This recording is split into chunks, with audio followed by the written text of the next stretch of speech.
네, 시청자 여러분 안녕하세요. 적반하장의 유여혜입니다. 제가 페이스북에도 어제 남기곤 했었는데요. 지금 이번 달 말까지만 적반하장을 하게 될 것 같다는 아주 슬픈 예감이 진짜처럼 이어져 가고 있습니다. 여러분 슬플 때는 보통 어떻게 하십니까? 눈물을 흘리십니까?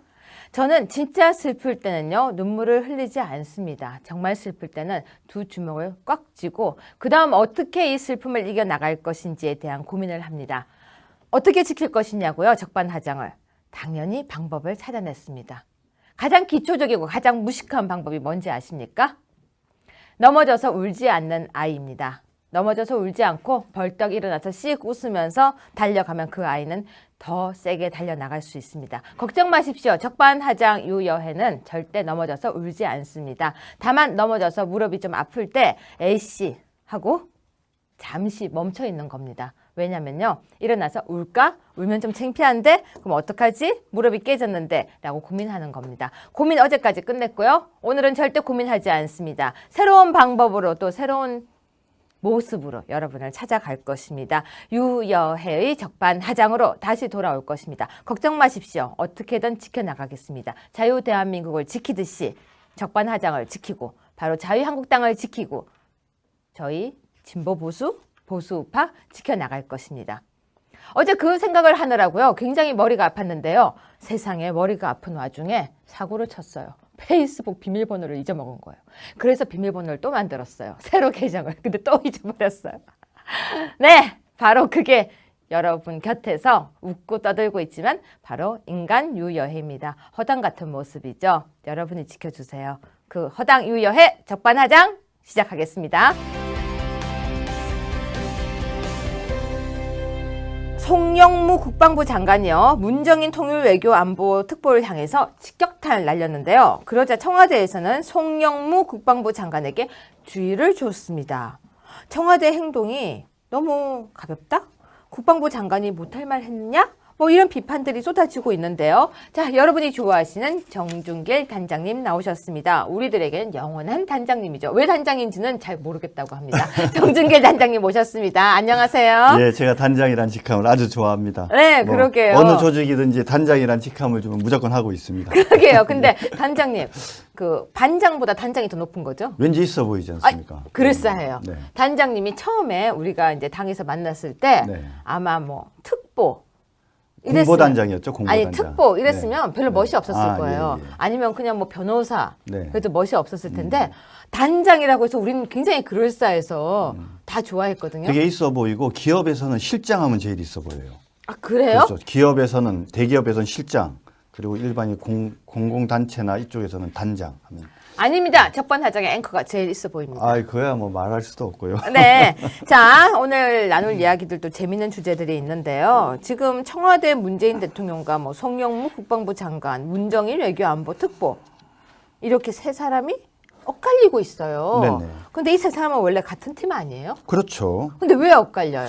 글쎄 이제 이 부분이 전 되게 중요한 문제인 것 같은데요. 그러니까 청와대에서는 야 우리가 너를 국방부 장관으로 임명했으면 네가 코드 맞춰야 되는 거 아니냐.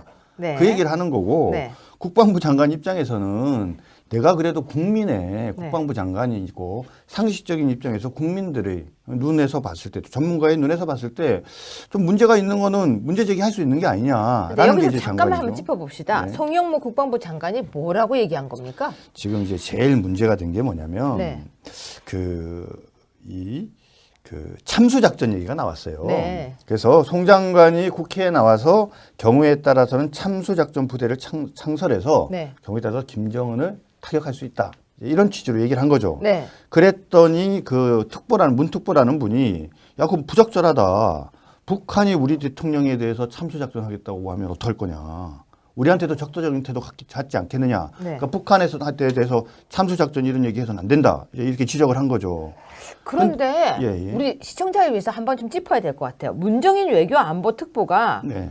또 실수했던 말도 있지 않아요? 과거에 있었죠. 네. 뭐 이거 말고도 한미 연합 훈련을 축소시켜야 된다. 그렇죠. 그런 얘기들이죠. 네. 뭐 말은 그럴듯해 보이지만 이게 전부 다 북한이 그동안 요구해 왔던 것들인데 네. 북한의 핵 문제를 동결하기 위해서는 없애는 것도 아니고 동결하기 위해서는 한미 연합 훈련 축소해야 된다. 이런 식의 발언도 했던 분이시죠. 그런 발언은 사실 우리 국민들이 생각하는 것과는 완전히 상반된 얘기 아니에요? 그렇죠. 그러니까 저는 송영무 이 국방부 장관이 가지신 인식이라는 게 어떻게 보면 상식적인 거죠. 대한민국 국민으로서 또는 오랫동안 그 네. 국방 업무에 종사해 오신 분으로서는 너무나도 상식적인 말씀을 하시는 거고 네. 오히려 문특부나 청와대가 지금 뭐냐면 잘못된 판단을 하고 있다라고 보거든요. 네. 그런데 그러한 어떤 장관이 바른 말을 하면 경청에 듣고 그걸 국민의 목소리가라고 생각을 하고 네. 잘 살펴봐야 되는데 왜 너는 코드를 안 맞추느냐 이런 식으로 얘기를 하면서 오히려 지적을 하고 주의 조치를 하고 또 장관이 국회에서 사과한다 이런 식의 발언을 하게 하는 네. 것 자체가 상당히 저는 문제가 있다고 봅니다. 그런데 문정인 외교안보특보 같은 경우는 또 지난 6월에 미국 워싱턴에서요. 한미 관계 오해 살 만한 발언도 해서 청와대 주의도 받은 적이 있었고 그렇죠. 또 왜 김정은을 제거하려고 하냐라는 북한 입장을 대변하는 듯한 발언도 한 적이 있대요. 네, 그렇습니다. 아니 근데 이게 말이 됩니까? 왜 김정은을 제거하려 하냐? 지금 방금 말씀드린 왜 김정은 제거하려 하느냐라는 말이 네. 참수작전 부대 창설해갖고 네. 김정은 죽이는 이런 거 하면 안 된다. 네. 만약에 북한이 우리 문재인 대통령 그렇게 하겠다고 하면 우리는 입장이 어떻겠냐. 그런 소리 하면 안 된다. 참수작전 하면 안 된다라는 얘기가 그 얘기고요. 네. 아까 그 한미 관계 오해할 만한 발언은 방금 말씀드린 한미 연합 훈련을 축소해야 그나마 핵 동결되지 않겠냐 이제 이런 류의 어떤 발언들인데 네. 바로 이런 모든 얘기들이 마치 얘기를 문정인 특보가 얘기하지 됐다는 얘기를 지우고 네. 그냥 그 말 자체를 들으면 이게 도대체 누가 얘기했나 생각해 보면 북한에서 발언을 했거나 적어도 뭐 조총련 같은 데 있잖아요. 네. 친북 단체에서 아마 이런 발언을 하지 않았을까라는 생각이 든다는 거죠. 그러니까 왜 이렇게 북한을 옹호하는 발언을 하는 거죠? 그렇기 때문에 문정인 이분을 외교안보 네. 특보로 하는 것이 문제가 있다. 사상적인 면에서 어떤 북한에 대한 인식 문제나 이런 게 문제가 있기 때문에 이분이 특보하는 게 적절하지 않다라는 지적이 있었고요. 뭐 많이 지난 얘기지만 사실은 문정인 특보를 네. 원래는 외무부 장관으로 앉히려고 했는데 이런저런 인사 검증 과정에서 문제가 될 부분들이 있으니까 그래서 장관으로 앉히지는 않았지만 하여튼 특보로서 대통령 가장 가까이에서 이런저런 어떤 대북 관계 문제라든지 이런 조언을 할 수 있는 기회를 준 것 같은데 그런 측면에서 문정인 외교안보 특보가 가진 어떤 대북관 참 네. 문제가 있다라고 봅니다. 그런데 하여튼 국방부 장관 입장에서는 할 말을 한 거라는 국민들 입장이 많은데요. 이런데 왜 청와대가 경고를 하고? 그러니까 방금 말씀드렸지만 코드를 맞춰야 되는데 왜 너 코드 안 맞히냐라는 그 이야기 이상도 이하도 아니라는 거죠. 사실은 송 장관이 했던 얘기 중에 전술핵 재배치해야 된다 이런 발언도 했어요. 그러면 코드를 맞춰야 한다는 건 다 같이 일사불란하게 똑같이 움직여야 되는 겁니까? 그러니까 한마디로 얘기하면 로버트가 돼야 된다 그 말인 거죠. 너 그럼 이상하다. 명령, 지시하다에 우리가 따라서. 지금 정권을 잡았고 정권 초기인데 내가 당신을 장관으로 임명했는데 내가 통으로 가라 그러면 통으로 가는 척이라도 해야지. 너 왜 통으로 가면 안 된다라고 얘기하냐. 이거죠 지금 얘기하는 것이. 그 모두가 마리오네트인 거네요. 그렇죠. 그러니까 송 장관 같은 분이 그런데 특별하게 예를 들면 보수적 성향을 가졌다든지 네. 보수 우파의 정치적 색깔을 가진 분이냐. 전혀 아니라는 거죠.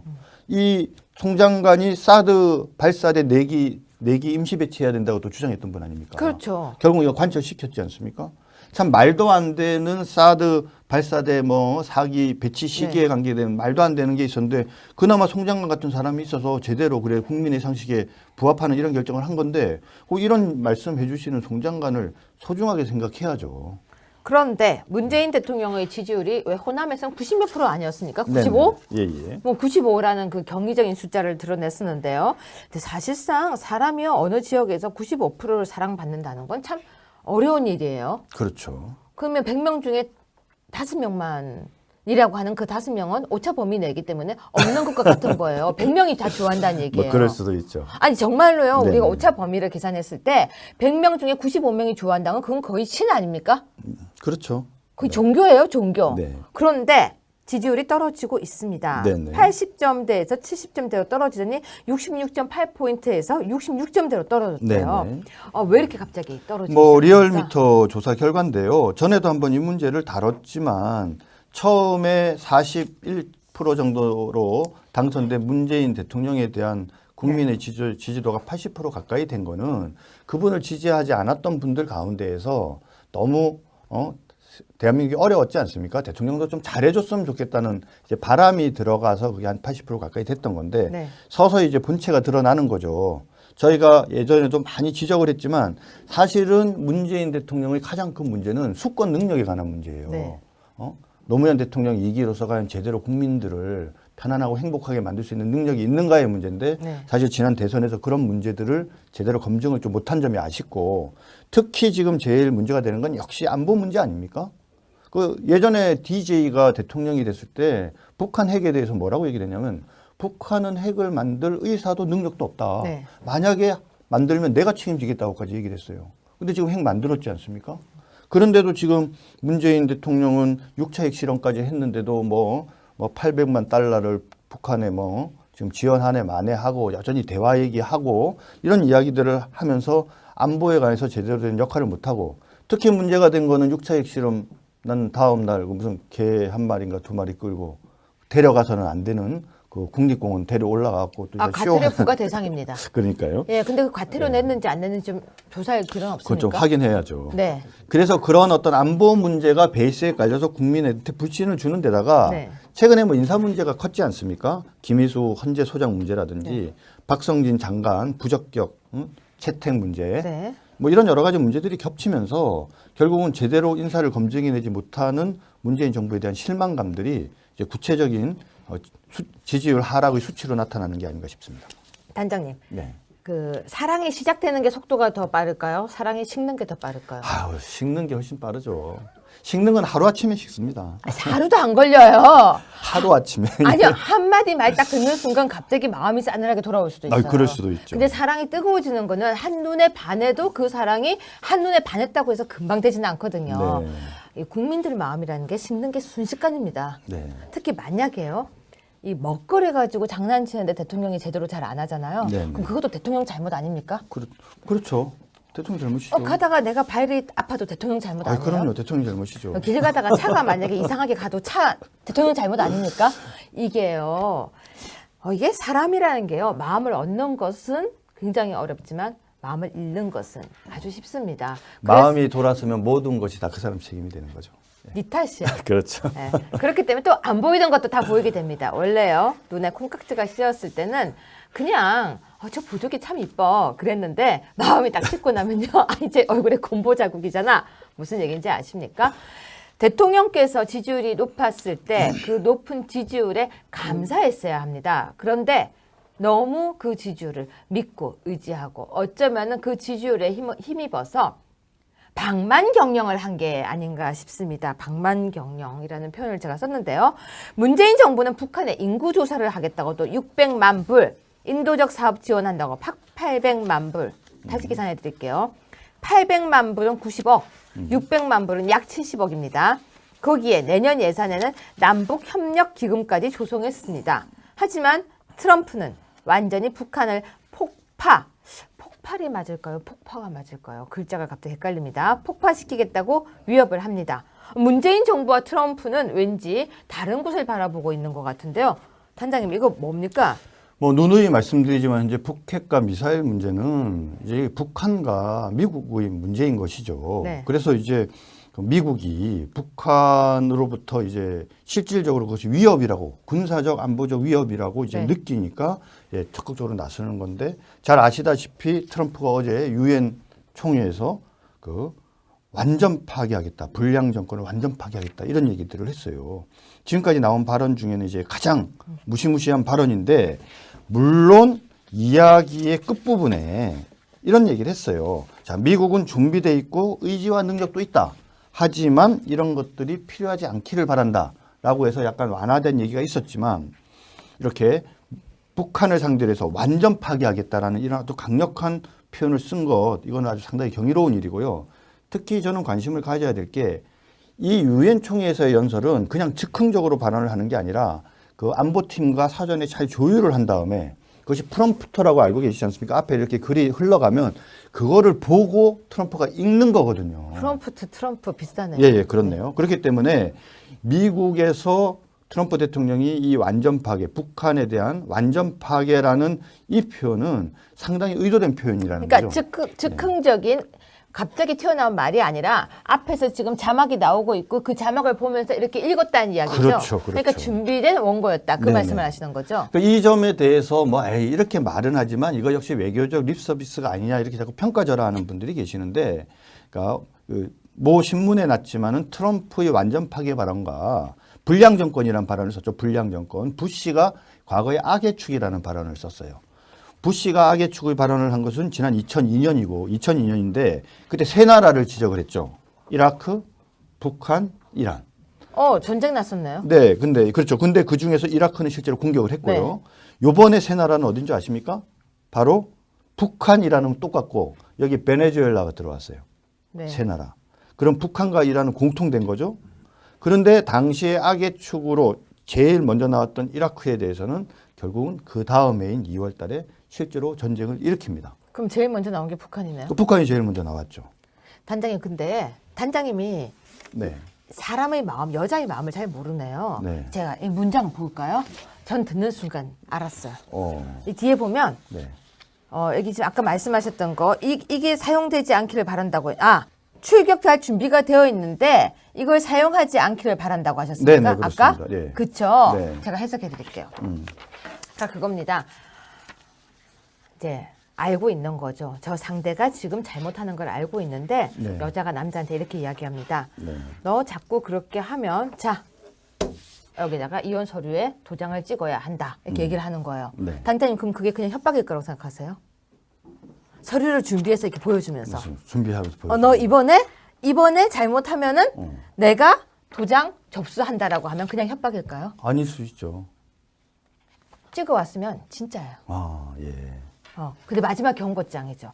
제가 보니까요, 마지막 경고장 날리는 사람들은 보통 실행에 착수하더라고요. 네, 그러니까 방금 말씀드린 것처럼 요번에 이 네. 상황을 과거와 자꾸 비교를 해서 여전히 여지는 정치 협상을 통해서 문제를 해결하려고 한다라고 그 해석을 하시는 분들이 있는데, 되게 부시의 과거의 악의 축 발언 이후에 어떤 여러 가지 미국의 행동 결정 방식이나 내용을 보면 되게 이게 위험스러운 생각들이 하는 거죠. 지금요, 우리만 안심하고 있습니다. 전 세계가 집중하고 있고요. 전 세계가 미국과 북한 관계에 대해서 긴장하고 있는데 대한민국 국민만, 아니요, 문재인 정부만 안심하고 있는 것 같습니다.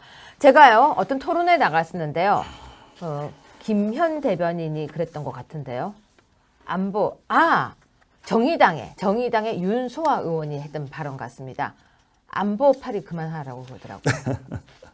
제가 갑자기 성냥팔이 소녀가 된 듯한 느낌이었습니다. 여러분, 안보는 100번 이야기해도 정말로 그래도 더 걱정해야 되는 겁니다. 여러분, 불조심 아시죠? 불조심의 1000배, 아니 10,000배, 아니 억만 배가 더 위험한 것이 바로 안보입니다.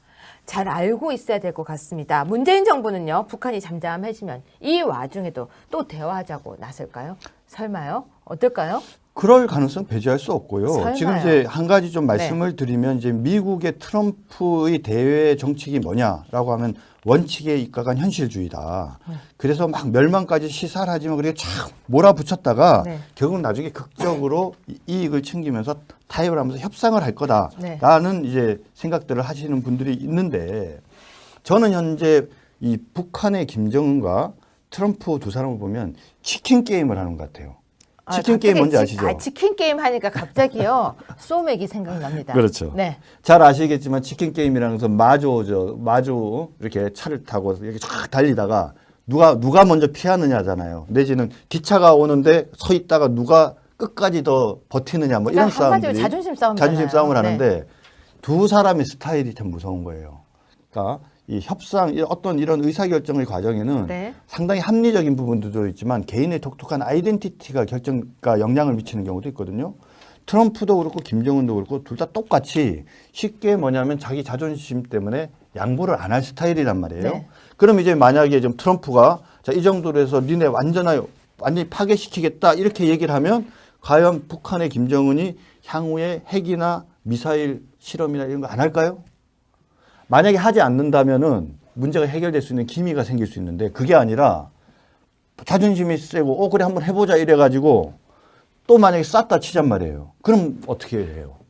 그런데 과연 김정은이가 이 상황에서 의도적으로 한 발도 쏠 수 있느냐, 이거를 봐야 되는데, 이거 한 발 더 하면 트럼프는 어떻게 해야 될까요? 그렇게 하면서 오히려 이것이 치킨 게임으로 가서 결국은 합리적인 어떤 의사결정에 의한 방법이 아니라 우리가 원하지 않는 어떤 방식의 어떤 상당히 전쟁의 참화 내지는 이런 무력 충돌이라는 아주 바람직하지 않은 상황으로 이끌어 나가질 가능성이 있다라고 저는 생각합니다. 네, 원하든 원치 않든 불안한 대한민국은 맞는 것 같습니다. 또 다른 뉴스 하나만 보겠습니다. 바른정당 지지율이 떨어졌다고 하는데요. 지금 떨어질 때가 있습니까? 뭐 바른정당에서 오늘 논평도 나오고 그랬던데요. 참 떨어질 지지율 사실 5% 6%가 지지율 맞나요? 바른정당의 정운천 의원이 김무성은 자유한국당 연대, 나는 국민의당과 공조하겠다. 아니 이게 무슨 말인가요? 그러면서 국민의당과 국민통합포럼을 출범시켰습니다. 국민통합포럼. 아니 단장님, 뭔 포럼을 이렇게 많이 만듭니까? 그러게요. 방금 정운천 의원의 말에 따르면 본인과 김무성 의원이 뭔가 역할 분담을 해서 한쪽은 한국당을, 한쪽은 국민의당을 뭔가 접촉을 해서 전체를 뭐 하나로 만들 수 있을 것 같은 얘기를 하는데 실제로는 이게 아니죠. 바른정당 안에 크게 지금 두 파가 있는 거예요. 한 파는 뭐냐면 우리는 국민의당과 함께 가야 된다는 파가 있고 다른 한 파는 그래도 자유한국당과 같이 해야 한다는 파가 있는 거죠. 그래서 자유한국당과 같이 해야 된다는 사람들은 열린 토론 미래라는 그런 어떤 포럼을 이미 사실상 만들어서 지난달에 발족을 했고요. 이제 국민의당과 좀 가까이 뭔가 하면서 미래를 도모해야 된다는 사람들이 바로 말씀하신 국민 통합 포럼을 만든 거죠. 근데 이게 재미난 게 뭐냐면 국민 통합 포럼은 누가 주축이냐? 네. 속칭 말하는 바른정당의 자주파, 네. 달리 표현하면 유승민 지지자들이고요. 열린 토론 미래는 뭐냐면 통합파입니다. 네. 그래서 김무성을 지지하는 사람들인데 이 분들이 맨 처음에 탄핵 국면에서 자기들만 살라고 나갔을 때부터 이미 바른정당은 유승민파와 김무성파 두 개의 계파로 이루어진 정당이었고 그러니까 그 역사적 연원이 지금까지 계속하면서 정치적인 행태를 좀 달리 선택하는 과정에서 지금 두 가지 판이한 지금 포럼이 출범한 거로 그렇게 알고 있습니다. 근데 단장님 이게 뭐 기사까지 나옵니까? 이거는 다 알고 있는 얘기인데. 그러니까 지금 방금 말씀하신 것처럼 지금 뭐냐면 그 아까 리얼미터 정당 지지도 보면 지금 정의당이 6.2%고요. 네. 그 다음에 국민의당은 그 캐스팅 보트까지 하고 뭐 국민의 이목을 받았다는데도 오히려 5.6%로 약간 하락했고 네. 바른정당은 5.1%밖에 안 돼요. 아, 그 5%네요. 그러니까 정의당보다도 안 되는 두 정당에서 그 내부에서 뭐 자기네들끼리 합한에 만에 뭐 자유한국당과 합한에 만에 이런 얘기들이 나온다고 이게 무슨 큰 의미가 있겠습니까? 어쩐지 윤수아 의원이 정의당 윤수아 의원이 갑자기 이렇게 목에 이렇게 기부스를 하고 계시더라고요. 아니 정말로 굉장히 당당하게 말씀하시는데 네. 정의당 지지율 높네요.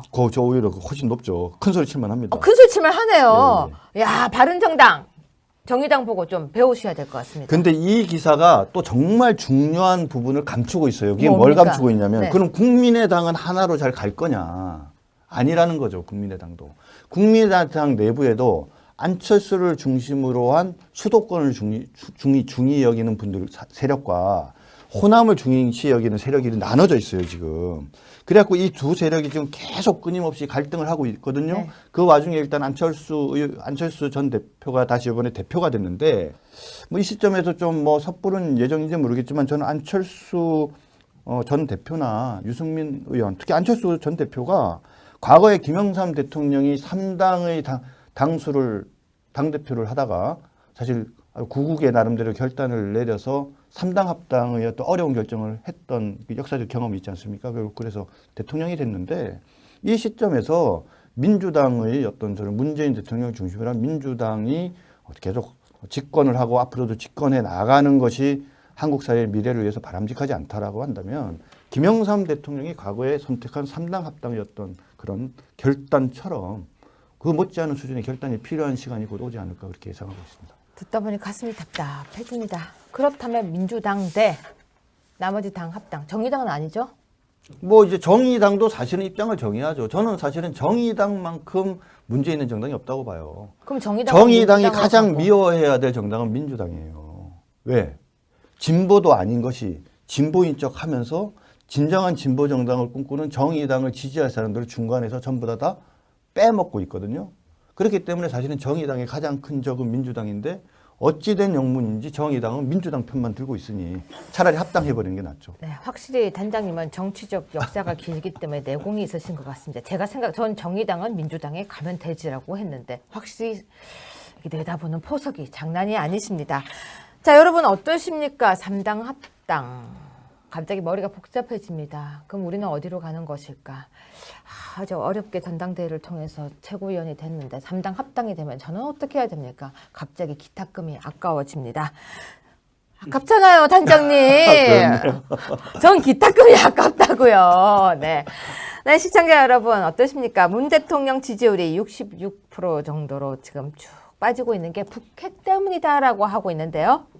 글쎄요, 전 그렇게 생각하지 않습니다.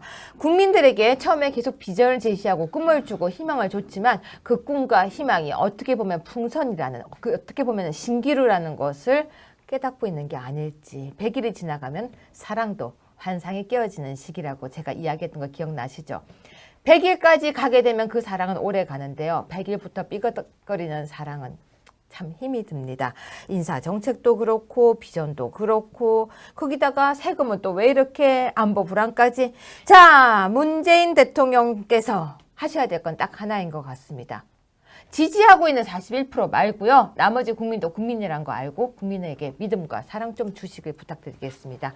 네, 오늘도 단장님과 이야기를 나누면서 심란하고 생각이 많은 적반하장이었습니다. 단장님, 다음 시간 또 부탁드리겠습니다. 고맙습니다. 감사합니다. 적반하장 화이팅!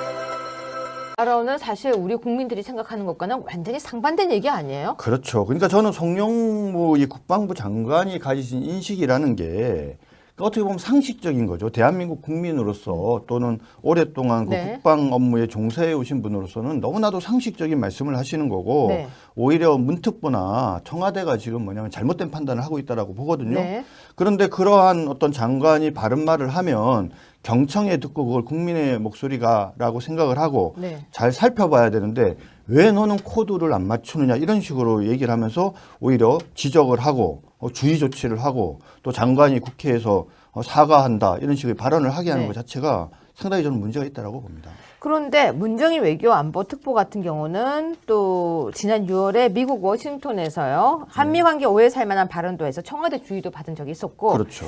또 왜 김정은을 제거하려고 하냐라는 북한 입장을 대변하는 듯한 발언도 한 적이 있대요. 네, 그렇습니다. 아니 근데 이게 말이 됩니까? 왜 김정은을 제거하려 하냐? 지금 방금 말씀드린 왜 김정은 제거하려 하느냐라는 말이 네. 참수작전 부대 창설해갖고 네. 김정은 죽이는 이런 거 하면 안 된다. 네. 만약에 북한이 우리 문재인 대통령 그렇게 하겠다고 하면 우리는 입장이 어떻겠냐. 그런 소리 하면 안 된다. 참수작전 하면 안 된다라는 얘기가 그 얘기고요. 네. 아까 그 한미관계 오해할 만한 발언은 방금 말씀드린 한미연합훈련을 축소해야 그나마 핵동결되지 않겠냐. 이제 이런 류의 어떤 발언들인데 네. 바로 이런 모든 얘기들이 마치 얘기를 문정인 특보가 얘기하지 됐다는 얘기를 지우고 네. 그냥 그 말 자체를 들으면 이게 도대체 누가 얘기했나 생각해 보면 북한에서 발언을 했거나 적어도 뭐 조총련 대통령과 뭐 송영무 국방부 장관, 문정인 외교안보특보 이렇게 세 사람이 엇갈리고 있어요. 네네. 근데 이 세 사람은 원래 같은 팀 아니에요? 그렇죠. 근데 왜 엇갈려요? 글쎄 이제 이 부분이 전 되게 중요한 문제인 것 같은데요. 그러니까 청와대에서는 야 우리가 너를 국방부 장관으로 임명했으면 네가 코드 맞춰야 되는 거 아니냐. 네. 그 얘기를 하는 거고 네. 국방부 장관 입장에서는 내가 그래도 국민의 국방부 장관이고 상식적인 입장에서 국민들의 눈에서 봤을 때 전문가의 눈에서 봤을 때 좀 문제가 있는 거는 문제 제기할 수 있는 게 아니냐라는 게 여기서 이제 잠깐만 장관이죠. 한번 짚어봅시다. 네. 송영무 국방부 장관이 뭐라고 얘기한 겁니까? 지금 이제 제일 문제가 된 게 뭐냐면 네. 그 참수 작전 얘기가 나왔어요. 네. 그래서 송 장관이 국회에 나와서 경우에 따라서는 참수 작전 부대를 창설해서 네. 경우에 따라서 김정은을 타격할 수 있다. 이런 취지로 얘기를 한 거죠. 네. 그랬더니 그 문특보라는 분이 야, 그럼 부적절하다. 북한이 우리 대통령에 대해서 참수 작전하겠다고 하면 어떡할 거냐. 우리한테도 적도적인 태도 갖지 않겠느냐. 네. 그러니까 북한에서 대해서 참수 작전 이런 얘기해서는 안 된다. 이렇게 지적을 한 거죠. 그런데 예. 우리 시청자를 위해서 한번 좀 짚어야 될 것 같아요. 문정인 외교안보특보가 네. 또 실수했던 말도 있지 않아요? 과거에 있었죠. 네. 뭐 이거 말고도 한미연합 훈련을 축소시켜야 된다. 그렇죠. 그런 얘기들이죠. 네. 뭐 말은 그럴듯해 보이지만 이게 전부 다 북한이 그동안 요구해 왔던 것들인데 네. 북한의 핵 문제를 동결하기 위해서는 없애는 것도 아니고 동결하기 위해서는 한미 연합 훈련 축소해야 된다. 이런 식의 발언도 했던 분이시죠. 그런 같은 데 있잖아요. 네. 친북 단체에서 아마 이런 발언을 하지 않았을까라는 생각이 든다는 거죠. 그러니까 왜 이렇게 북한을 옹호하는 발언을 하는 거죠? 그렇기 때문에 문정인 이분을 외교안보 네. 특보로 하는 것이 문제가 있다. 사상적인 면에서 어떤 북한에 대한 인식 문제나 이런 게 문제가 있기 때문에 이분이 특보하는 게 적절하지 않다라는 지적이 있었고요.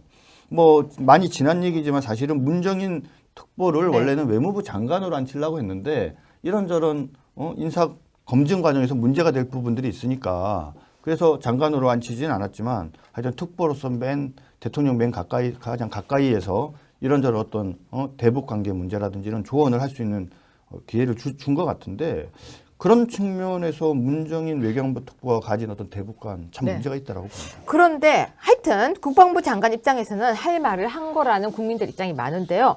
이런데 왜 청와대가 경고를 하고? 그러니까 방금 말씀드렸지만 코드를 맞춰야 되는데 왜 너 코드 안 맞히냐라는 그 이야기 이상도 이하도 아니라는 거죠.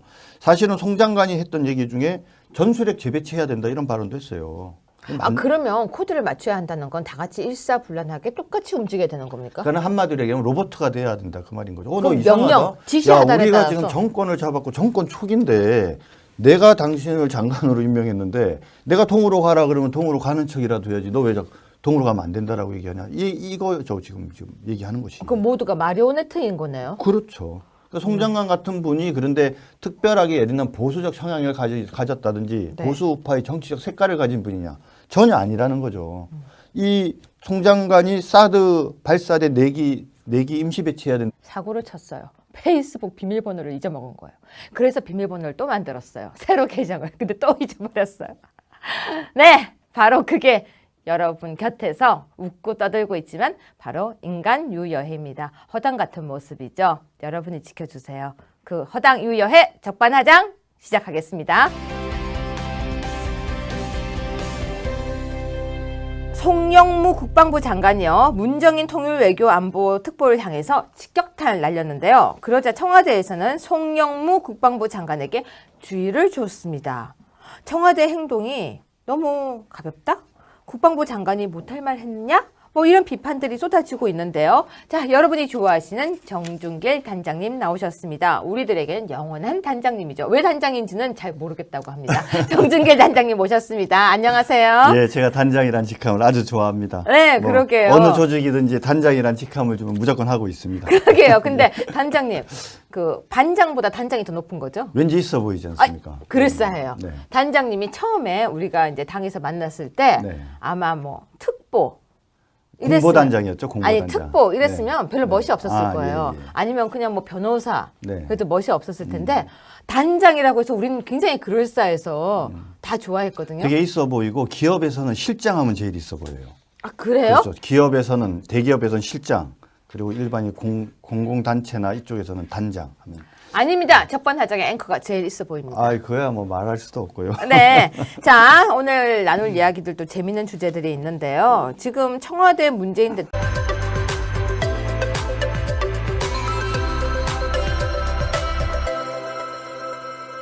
네, 시청자 여러분 안녕하세요. 적반하장의 유여입니다. 제가 페이스북에도 어제 남기곤 했었는데요. 지금 이번 달 말까지만 적반하장을 하게 될 것 같다는 아주 슬픈 예감이 진짜처럼 이어져 가고 있습니다. 여러분 슬플 때는 보통 어떻게 하십니까? 눈물을 흘리십니까? 저는 진짜 슬플 때는요, 눈물을 흘리지 않습니다. 정말 슬플 때는 두 주먹을 꽉 쥐고 그 다음 어떻게 이 슬픔을 이겨나갈 것인지에 대한 고민을 합니다. 어떻게 지킬 것이냐고요? 적반하장을. 당연히 방법을 찾아냈습니다. 가장 기초적이고 가장 무식한 방법이 뭔지 아십니까?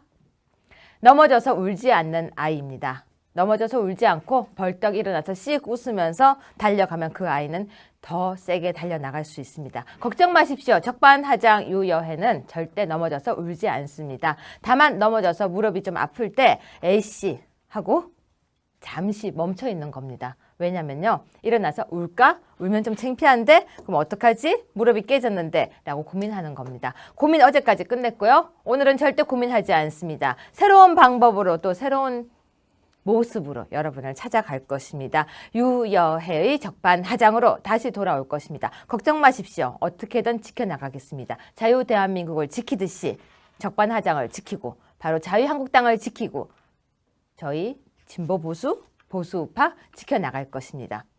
어제 그 생각을 하느라고요. 굉장히 머리가 아팠는데요. 세상에 머리가 아픈 와중에